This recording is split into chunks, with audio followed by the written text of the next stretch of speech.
It was one of those quiet Saturday mornings when the whole neighborhood seemed half asleep.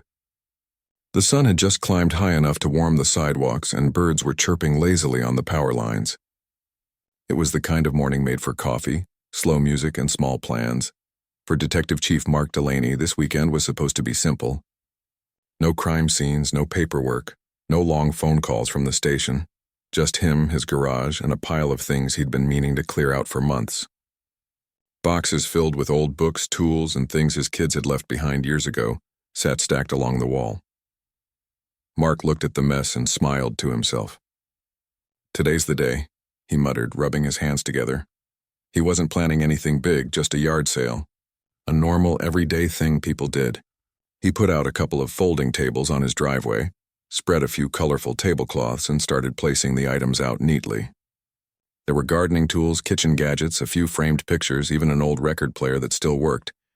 He took his time arranging everything. Mark was the kind of man who liked order, even in small things. Being a detective had trained him to notice details, to see patterns in chaos. But this morning he wanted no mysteries, just peace. The first few neighbors came by around 9. A young couple from down the street stopped to look at the power tools. A few kids came for the toys. There was easy conversation, laughter, and even a couple of jokes about how Mark was finally getting rid of the junk he'd been hoarding.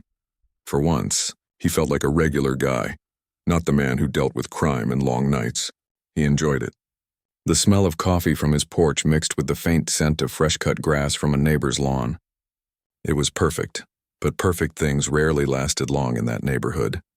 The community was run by an HOA, a homeowners association that liked to keep everything under control. Rules about trash cans, lawn height, parking hours, even what color your mailbox could be. Most people tried to follow along quietly, though no one truly liked it. And at the center of all those rules stood Karen Whitfield, the self-appointed queen of order. Karen had lived there for nearly 10 years. She took her role on the HOA board far too seriously. Her front yard was always immaculate.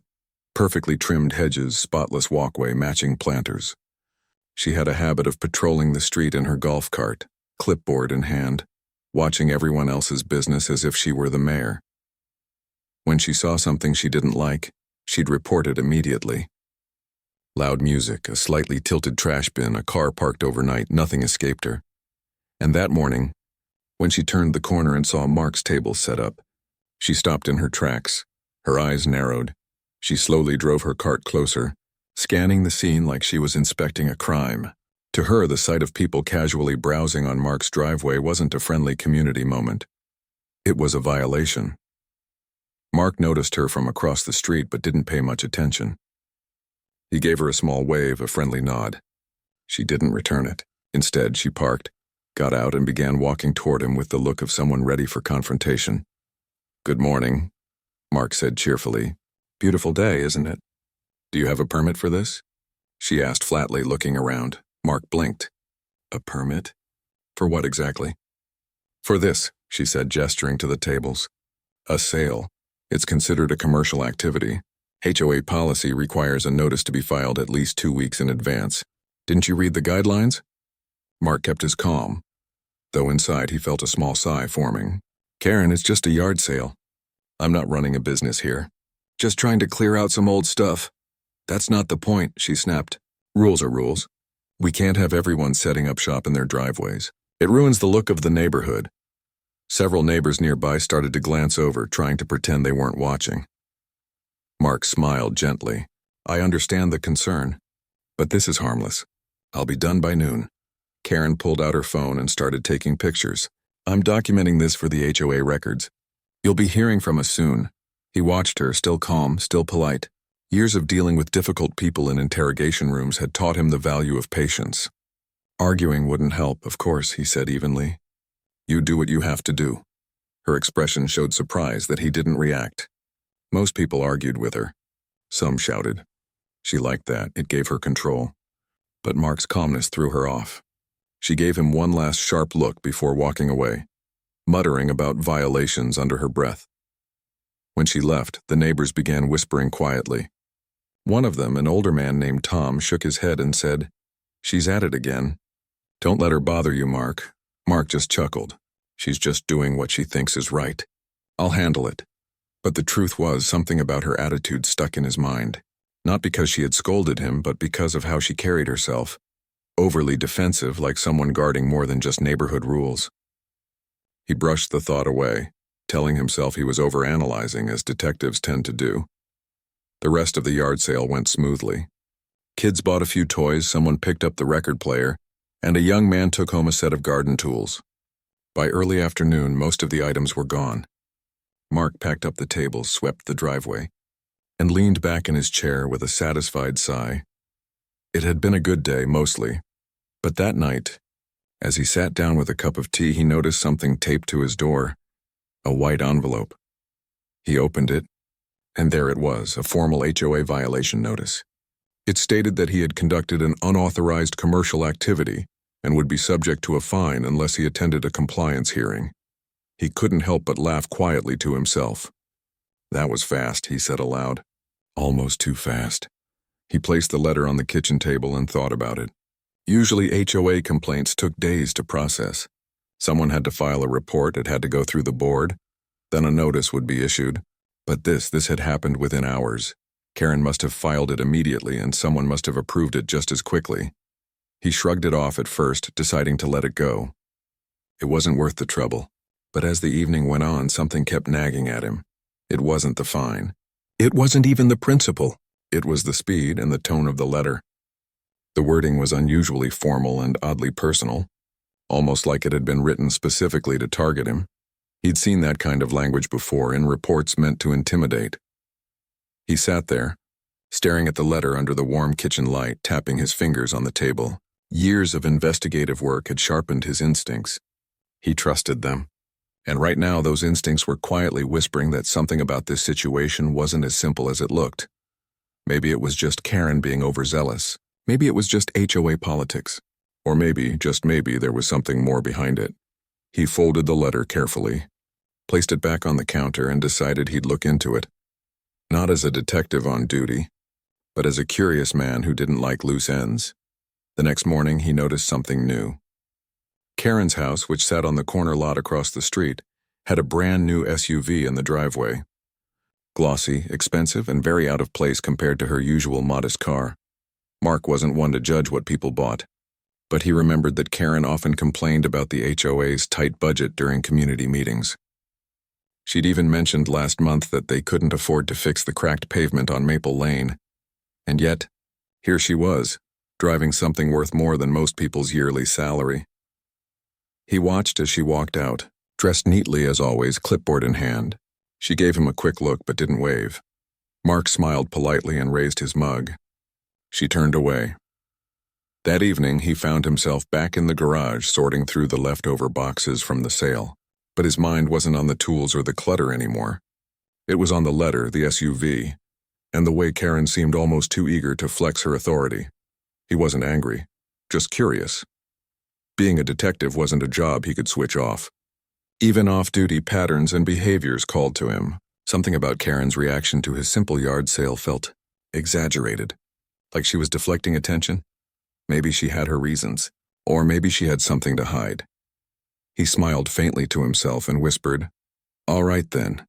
Let's see what you're really up to, Karen." But for now, he let it rest. He didn't want to overthink. He didn't want to jump to conclusions. He simply decided to pay more attention to how things worked in his own neighborhood. A few days later, he started noticing small things. Karen's house always had people coming and going, contractors, delivery trucks, but no visible projects ever happening. The HOA newsletter mentioned expenses for maintenance, but no one had seen any maintenance work being done anywhere. Neighbors sometimes grumbled about missing funds for community events, but no one questioned it too deeply. Karen always had an explanation ready, smooth, confident, practiced. Mark listened quietly, piecing together small details the way he always did during investigations. But he didn't say a word. Not yet. The whole thing had started with something as small as a yard sale, a harmless everyday thing. But in Mark's world, small things often led to big discoveries. As the week ended, he received a second envelope from the HOA, reminding him of the upcoming hearing. He smiled again, shaking his head. "Looks like my yard sale made quite an impact," he joked softly. What Karen didn't know, though, it was that the man she thought was just another homeowner, the man she reported and tried to intimidate, was someone who'd spent 25 years uncovering fraud, lies and secrets buried under polite smiles. And this time, the mystery was sitting right across the street. As he turned off the porch light that night, the neighborhood looked calm and ordinary. But Mark knew better than anyone that behind quiet walls, there was always a story waiting to be uncovered, and his, it seemed, was just beginning. 3 days after the yard sale, Mark was leaving for work when he noticed a white envelope tucked under his wiper blade again. For a moment he thought it was another HOA letter, but this one looked a little different. When he opened it, he saw that it wasn't a fine. It was a notice for an official community hearing. Apparently, he was expected to appear in front of the HOA board that coming Friday evening to discuss his violation. He chuckled quietly as he folded the paper. A hearing for a yard sale, he muttered. That's a new one. Still, he didn't want trouble. He respected the community and didn't want to cause unnecessary tension. He decided he'd go, explain his side calmly, and settle it. That was the plan. But as the week went on, small things around the neighborhood started catching his attention. For one, Karen seemed busier than usual. Every afternoon, she could be seen standing in front of her house, phone in one hand, clipboard in the other. She'd talk in short bursts, pacing back and forth, glancing up and down the street like she was keeping tabs on everyone. The mail carrier even joked one day, "She's like the neighborhood security camera." Mark smiled at that but said nothing. He'd learned long ago that people often revealed more when you stayed quiet. On Wednesday, he got home early from work and saw Karen outside talking to 2 other board members near her mailbox. Her voice carried over the lawn. "I don't care who he is," she said. "Rules apply to everyone. If we start making exceptions, this place will fall apart." The other 2 nodded. Though they didn't look entirely convinced, Mark stood by his garage pretending to organize a toolbox and listened. "He's new to the board area," one of them said softly. "Maybe he just didn't know about the policy." Karen crossed her arms. "Then he should have read the handbook. We can't have people thinking they can do whatever they want." He had a full setup, tables, people coming and going, cars parked along the curb. "That's not a casual cleanup. That's business activity." Her tone was sharp, the kind of tone meant to sound professional but carrying a hint of personal irritation. Mark smiled faintly. He didn't say anything, but inside something clicked. He'd seen that tone before in interrogations, people who insisted on control because they were hiding insecurity or guilt. That evening he sat at his desk and decided to look through the HOA website. The community had a small online portal that showed meeting minutes, expense reports, and monthly announcements. Most of it looked normal, until he opened the financial section. There were several payments listed under maintenance projects over the past 6 months. New sidewalk repairs, landscaping, security system upgrades, all things that, as far as Mark could see, had never actually happened. The total amounts weren't huge individually, but together they added up to something noticeable. It caught his attention, but he didn't jump to conclusions. Maybe the work was scheduled for later. Still, he made a mental note. By Friday, he was ready for the hearing, not because he was nervous, but because his curiosity had grown. The community hall was small, a rectangular room with white walls, folding chairs, and a long table where the board usually sat. About a dozen residents were there, chatting quietly. Karen sat in the center of the table, looking proud and serious, a stack of papers in front of her. When Mark walked in, a few people nodded to him. He nodded back politely, taking a seat in the front row. Karen cleared her throat. "Let's begin," she said, tapping the gavel lightly. "This meeting is to address a neighborhood violation regarding an unauthorized yard sale held last weekend at the property of Mr. Delaney." Her voice was formal, but her eyes flicked toward him with that same superior look. Mark leaned back in his chair. Calm and attentive, she continued reading from her notes, describing how his sale had disrupted the uniform appearance of the community and how multiple residents had complained. Mark raised an eyebrow at that. He glanced around the room. Most people seemed confused. He caught Tom's eye, the friendly neighbor from before, and saw him subtly shake his head, as if to say no one complained. When Karen finished, she looked directly at Mark. "Do you have anything to say in your defense?" He smiled politely. Sure, it wasn't a commercial event. I wasn't running a business. I just sold a few personal items like anyone would during a garage sale. I didn't realize a simple cleanup required formal permission. I would have asked if I'd known. One of the board members, a quiet woman named Linda, looked sympathetic. Honestly, I think it was harmless, she said. We've had yard sales before, haven't we? Karen frowned. Not without notice. We need consistency, Linda sighed. Still, a warning would have been enough. The small group murmured in agreement. It was clear most people thought the issue was minor, but Karen wouldn't back down. She flipped another page. This isn't the first time we've had problems with people ignoring procedure. If we let this slide, it sets a bad example. Mark kept his calm. I understand your point, but I'd appreciate it if future letters weren't so threatening. It sounded more like a police summons than a notice about a yard sale. A few people chuckled quietly. Even Karen's face tightened a little. After a few more minutes of back-and-forth discussion, the board voted. They decided to waive the fine but added a note on file about future compliance. Mark thanked them politely and stood to leave. But as he was walking out, he noticed Karen quietly pulling Linda aside. Her voice was low, but not low enough for him to miss completely. We need to keep a closer eye on him, she whispered. He's not as harmless as he looks. Mark paused for a second, pretending to check his phone, then continued walking. He didn't react outwardly, but her words stayed with him. That night, he sat by his living room window, lights dimmed, watching the street. It wasn't suspicion, it was habit. Years of police work had made him an observer, and what he saw that evening added another piece to the puzzle. Around 9 p.m., a white pickup truck pulled up in front of Karen's house. Two men got out carrying boxes. They didn't look like delivery drivers. No uniforms, no company logos. They went straight into her garage, stayed there for about 10 minutes, and left without saying a word. Mark didn't move. He just watched quietly, noting the details, the time, the vehicle, the behavior. He told himself not to get involved. It wasn't his business, but part of him knew he couldn't ignore it. He didn't need to open a case. He just wanted to understand what was going on. The next morning, as he went for a jog, he noticed fresh tire marks near her driveway and the faint smell of paint or chemicals, something like varnish. Odd, considering she hadn't mentioned any projects. A few houses down, Tom waved from his porch. Morning, Mark. Hey, you hear about the new HOA budget meeting next week? No, what about it? Tom shrugged.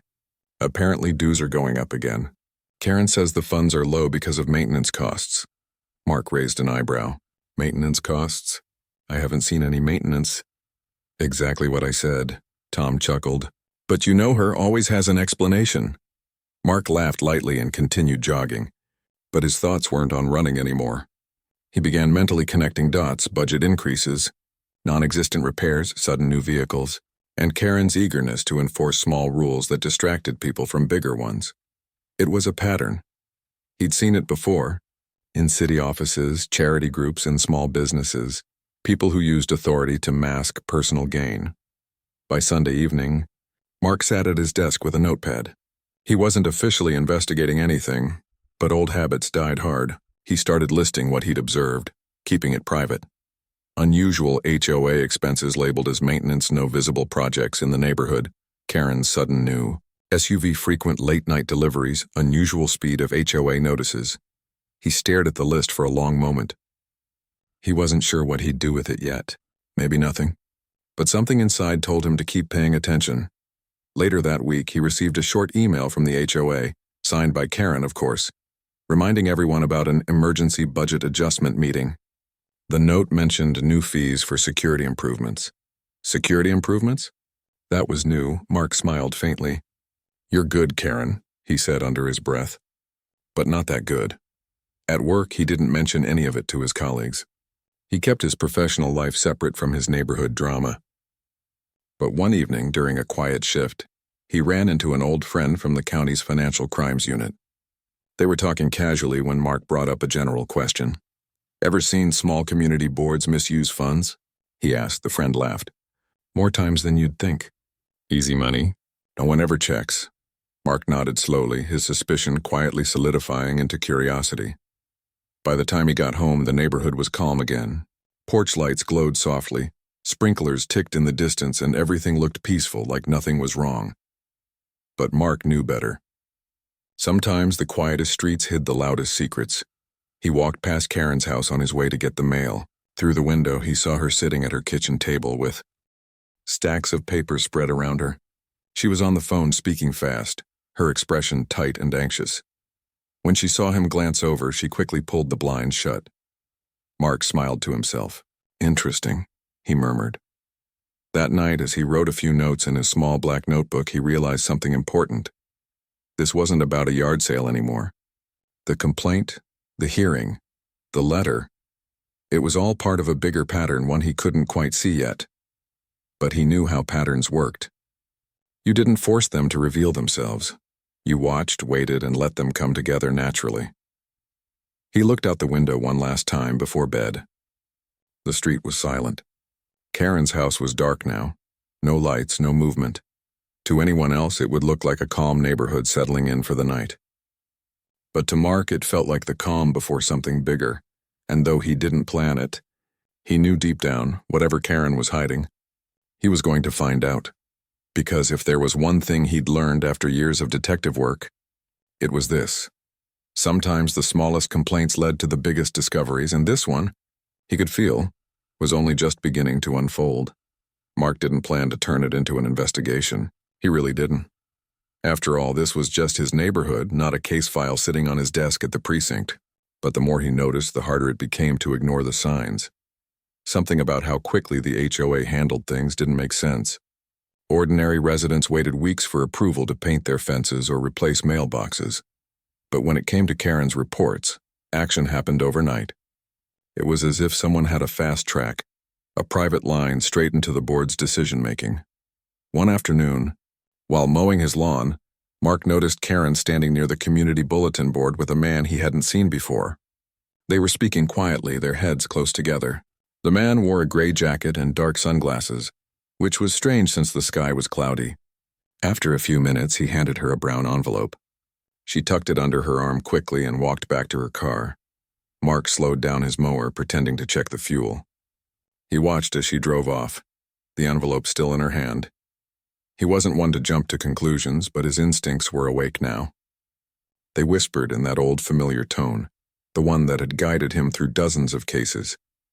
That evening, he sat at his kitchen table with his laptop open. The HOA website listed meeting minutes and budgets, but only the public ones. He decided to go a little deeper. Every HOA in the county was required to file yearly financial statements with the local housing office. Those records were public, though few residents ever bothered to check them. But Mark did. Within minutes, he found something strange. The HOA's reported budget last year listed expenses for landscape renovations and security installations. But when he compared the amounts to previous years, the difference was massive, tens of thousands of dollars higher. He knew his neighborhood well. There were no new gardens, no new gates, no new cameras. The sidewalks looked the same as they had for years. He leaned back in his chair, rubbing his chin. "So where did all that money go?" he murmured. The next morning, he decided to start small. He went for his usual walk around the neighborhood, stopping occasionally to chat with people. He asked harmless questions: how long they'd lived there, what they thought of the HOA, whether they'd noticed any new projects recently. Most people gave the same answer: "We keep paying, but nothing ever changes." One older resident, a retired teacher named Helen, mentioned something that stuck with him. "I used to be on the board years ago," she said. "Back then we had transparency. But lately, everything goes through Karen. She says she's simplifying things, but no one sees the invoices anymore." Mark thanked her and walked on, his thoughts spinning. That afternoon, he drove to the county office under the pretense of visiting a friend who worked there. He casually mentioned he was curious about HOA filings in his area, and his friend pointed him to the public records section. There he found digital copies of vendor invoices submitted by his HOA. He scanned through them: landscaping companies, repair services, even tech installation firms, but one company name appeared several times: Greenleaf Maintenance Solutions. The odd thing? He'd never seen a single Greenleaf truck in the neighborhood. He searched the company name online. No website, no contact number, only a small registration record that listed a P.O. box in another county. Mark felt a small chill run down his back. Fake vendors were one of the oldest tricks in the book. When he got home, he pulled out his small black notebook and jotted down everything: dates, amounts, company names, and his observations. He wasn't acting as a detective right now, just a man trying to protect his neighborhood. Later that week, he noticed Karen again. She was standing by her car, talking on the phone, her tone urgent. "No, it has to be done before the meeting," she said. "I already told them the invoices are in." He couldn't hear the rest, but he caught one more thing before she got in the car. She looked nervous. Not her usual smug, confident self, but anxious, checking over her shoulder as she drove away. That night, Mark sat in his living room with a cup of tea, staring out at the dark street. The house lights across the road glowed faintly. Everything looked normal on the surface, but his instincts told him the opposite. He thought about calling the HOA office directly, but something held him back. He didn't want to spook her or give her a reason to cover her tracks. Instead, he decided to keep watching quietly. A few days later, he ran into Linda, the kind woman from the board meeting who had spoken in his defense. She was walking her dog near the park. "Hey, Linda," he said with a smile. "How's everything going with the board?" She sighed, shaking her head. "Stressful. Karen's been handling most of the finances lately. She says it's easier if one person manages it all, but honestly, I don't feel comfortable with that." "Why not?" "She doesn't like anyone asking questions.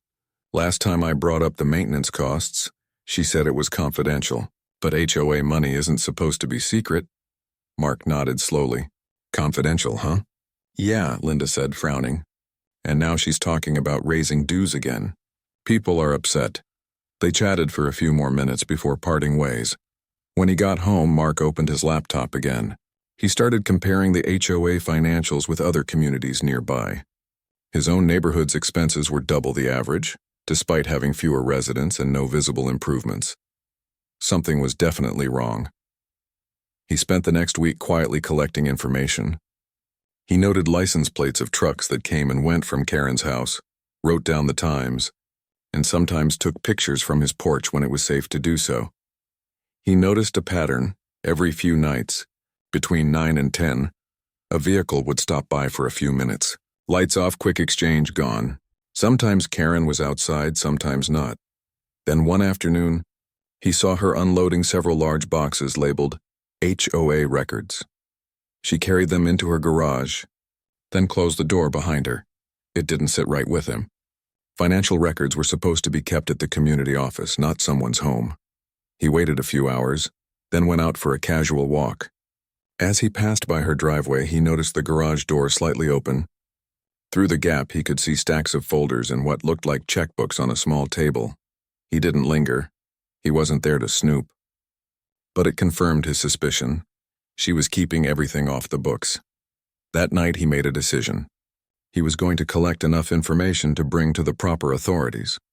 He wouldn't confront her directly. He wanted to be sure first. The following weekend, he reached out to his friend from the Financial Crimes Unit again. Over lunch, he casually mentioned he'd stumbled on some strange HOA paperwork. "Mind if I show you something?" Mark asked. His friend leaned forward as Mark handed over a folder. Inside were printouts of the fake invoices, budget summaries, and a note with Karen's name circled several times. His friend flipped through the pages and nodded slowly. "You've got something here. We've seen this before. Someone creates a shell company, invoices the HOA for fake work, and pockets the money." Mark exhaled quietly. "That's what I thought." "Let me run a quick check," his friend said. "If that company doesn't exist, we'll know." 2 days later, Mark got a call. "You were right," his friend said. "Greenleaf doesn't have any employees or equipment. It's just a mailbox registered to a single name, Karen Whitfield." Mark sat back in his chair, letting the truth settle in. He wasn't surprised, but hearing it confirmed everything. He thanked his friend and hung up. Then he opened his notebook, added one last note at the bottom, and closed it. The next step was simple. Gather evidence quietly, present it professionally, and let the process handle the rest. But first, he wanted to give her a chance. Not out of kindness, out of fairness. The next day he saw her watering her plants. He walked over casually, hands in his pockets. "Morning," he said with a polite smile. She looked up, startled, but quickly recovered. "Oh, hello. I just wanted to clear the air about the yard sale thing," he said.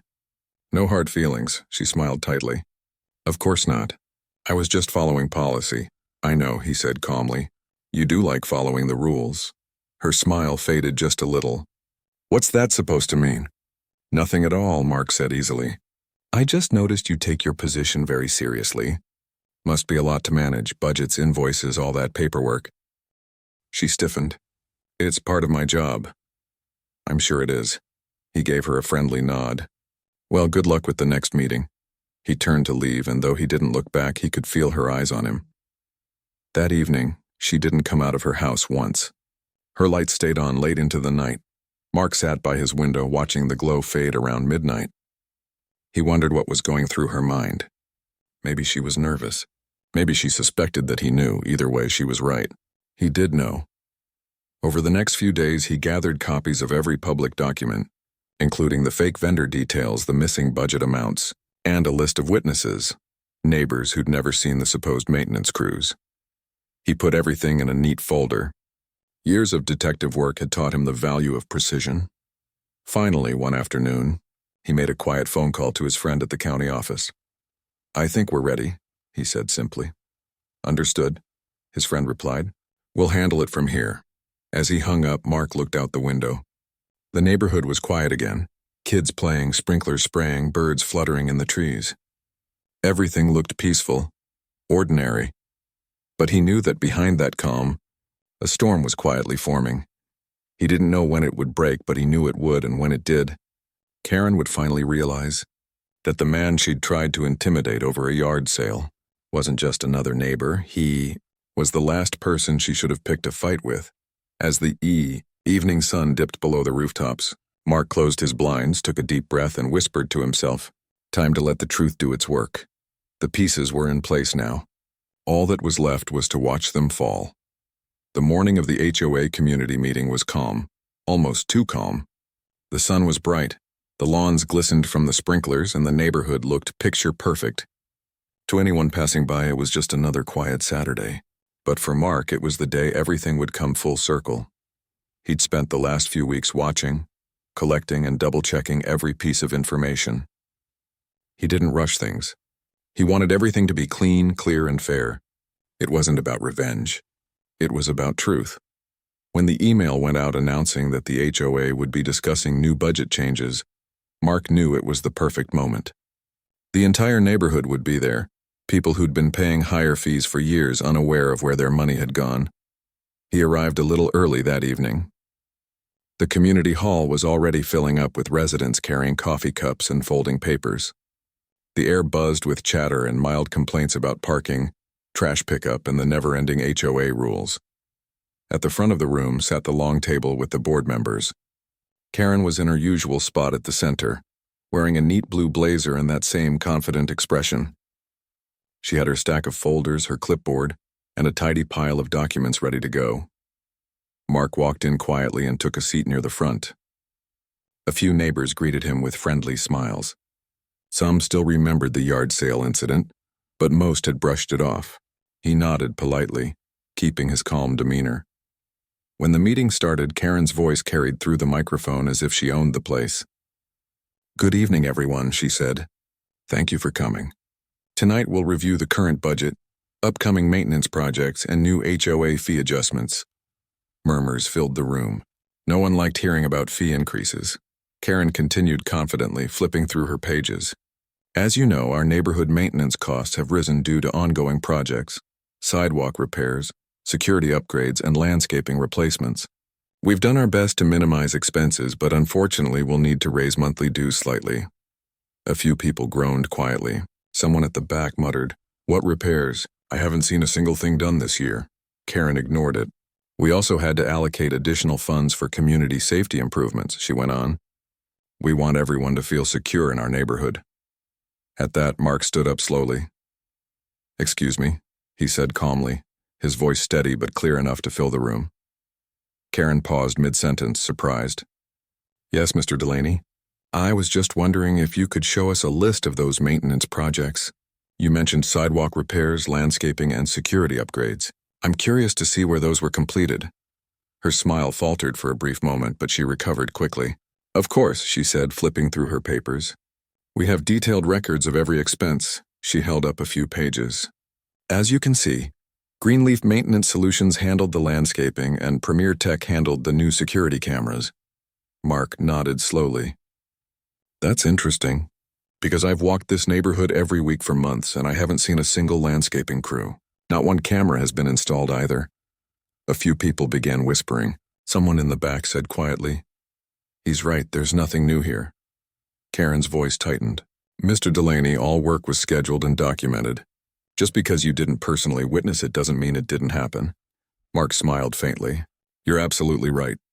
Which is why I decided to do a little checking of my own." The room went silent. Even the faint hum of the air conditioner seemed to fade. He reached into his folder and pulled out a small stack of printed pages. "I looked into Greenleaf Maintenance Solutions," he said.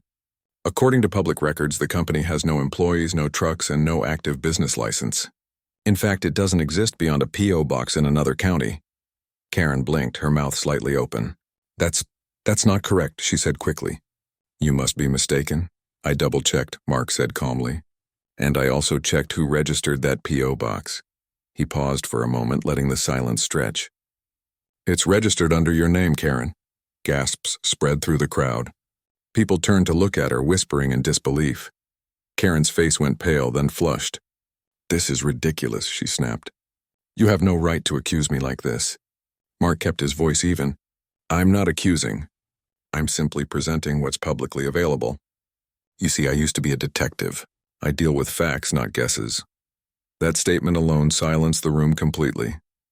Karen swallowed hard. You're a police officer." "Detective chief," he said gently. "And I've been in law enforcement for over 20 years. I know what proper documentation looks like." Her hands trembled slightly as she shuffled her papers. "This is a misunderstanding. Those payments were authorized, everything was approved by the board." Linda, the board member who'd been quietly sitting to her left, spoke up for the first time. "I never saw those invoices," she said softly.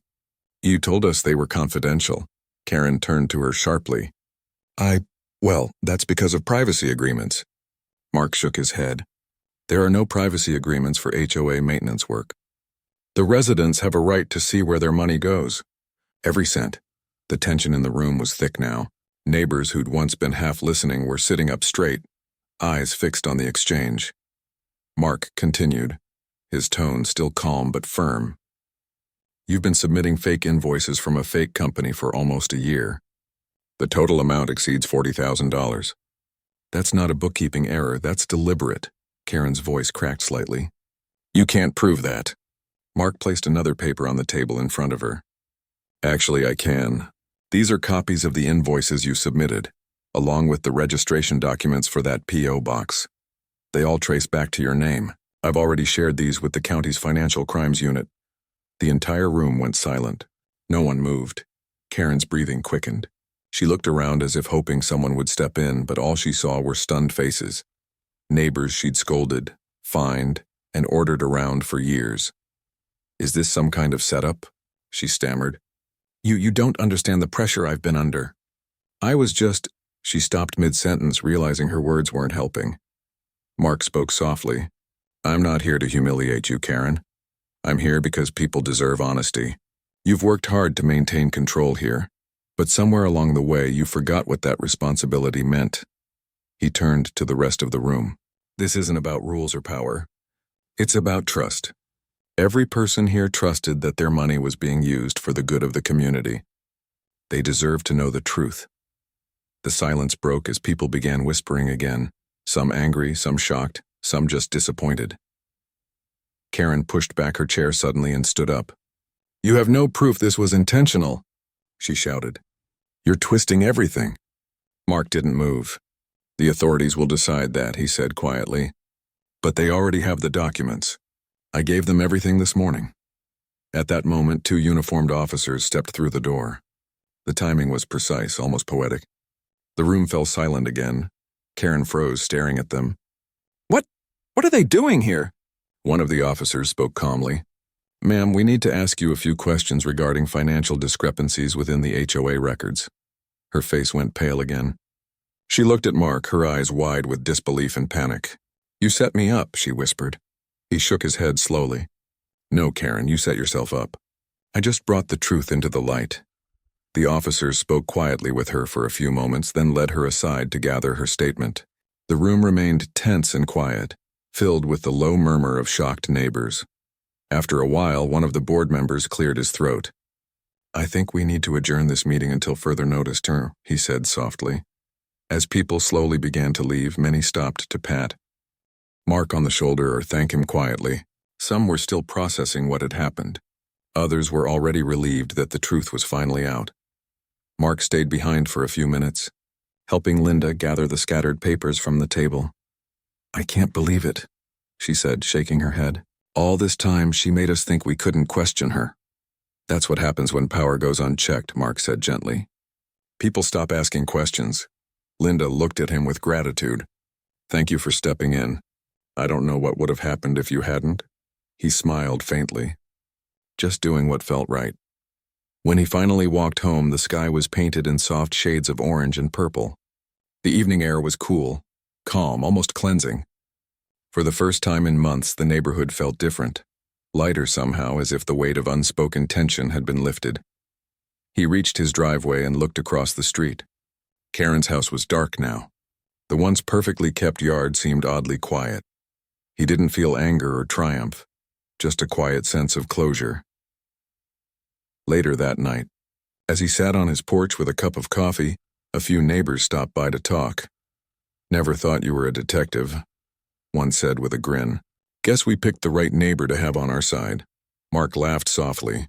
"I prefer being just another guy on the block." "Well," the man said, smiling, "you're definitely the guy who saved this place from going broke." After they left, Mark leaned back in his chair, listening to the crickets. It had all started with something small, a yard sale. Just a few tables and a couple of old tools. He hadn't meant to uncover anything. But life had a funny way of revealing truths when you least expected it. He looked at the quiet street, now peaceful and still. The houses stood under the glow of the streetlights, ordinary and familiar again. Maybe tomorrow there would be new challenges, meetings, rebuilding trust, fixing what had been broken. But tonight he was content. He'd seen enough in his career to know that justice didn't always come in big dramatic moments. Sometimes it arrived in small, steady steps, one truth at a time. And as the cool night breeze brushed against his face, Mark smiled quietly to himself. For the first time in a long while, the neighborhood truly felt like home again. A few weeks passed after the HOA meeting, but people in the neighborhood were still talking about what had happened. It was the kind of story that traveled from porch to porch, from mailbox chats to morning dog walks. Everyone had an opinion, but most agreed on one thing: things were finally changing for the better. Karen hadn't been seen around since that night. Her house stayed quiet, blinds always drawn, and her once perfectly trimmed bushes began to grow uneven. Some said she'd moved out temporarily. Others said she was staying with family while things got sorted out. Whatever the truth was, nobody really knew for sure. Mark didn't feel happy about what had happened to her. He wasn't the type to enjoy seeing someone fall. Even though she'd treated people poorly and crossed lines, she was still a person who'd made bad choices. He'd seen that story play out too many times before, good people taking wrong turns and losing themselves in pride and pressure. He went back to his normal routine, morning jogs, a few quiet afternoons on the porch, and the occasional chat with neighbors. For the first time since he'd moved there, people smiled at him with genuine appreciation instead of polite distance. They waved, brought over coffee, and even invited him to neighborhood cookouts. The community felt lighter now. There was laughter again. Kids rode their bikes down the street, and nobody glared at them for being too loud. Small things that used to cause tension, like leaving a trash bin out a little too long, no longer turned into heated emails or fines. One Saturday morning, a group of residents knocked on his door. They were holding papers, clipboards, and a plate of homemade cookies. "Morning, Chief," one of them said cheerfully. "We've been talking about the HOA board situation. We're voting for a new one, and well, we were hoping you might consider joining." Mark laughed softly. "You really think I'd survive another meeting about lawn lengths and mailbox paint?" They all laughed. We're serious, another neighbor said. We need someone fair. Someone who actually listens. Mark thought about it for a moment. How about I help you find the right people instead? He offered. I'll make sure everything's done properly, no shortcuts this time. They nodded, grateful for that. Fair enough, one of them said. We'll take your advice any day. When the new board was elected 2 weeks later, it felt like a breath of fresh air. People volunteered from every corner of the neighborhood. Retirees, parents, young couples, even a college student who offered to handle communications. The new team promised open meetings, clear budgets, and a focus on community, not control. At the first open forum, people actually laughed and shared ideas without fear of being shut down. It was almost hard to believe this was the same place that used to feel so tense. Mark sat quietly in the back row, smiling to himself. He didn't need to lead. He just needed to see people lead themselves again. After the meeting, Linda, the soft-spoken woman who'd been on the board before, walked up to him with a warm smile. You know, she said, you could have easily stayed out of this. Most people would have just ignored it. He shrugged lightly. Maybe, but ignoring problems doesn't make them disappear. It just lets them grow, she nodded. Well, because of you, this place feels like home again. He smiled. That's all I ever wanted. A month later, on another sunny weekend, Mark decided to do something he hadn't done since that first incident, a yard sale. This time, though, it wasn't about clearing space. It was about connection. He set out a few tables, laid out some old tools, books, a few vintage records, and even some framed photos he'd taken years ago. He made a small sign that said Community Yard Sale, stop by and say hi. Before long, people started coming by, not just to buy, but to talk. One neighbor brought lemonade, another brought muffins, and soon his front yard turned into a small gathering spot. Laughter filled the air, and the sound of friendly conversation replaced the quiet tension that used to hang over the block. A man from down the street picked up an old detective novel from the table. You ever read this one? He asked. Mark smiled. A few times. It's one of the good ones, all about a detective who solves cases not by force but by listening. The man nodded thoughtfully. Sounds like someone I know, Mark laughed.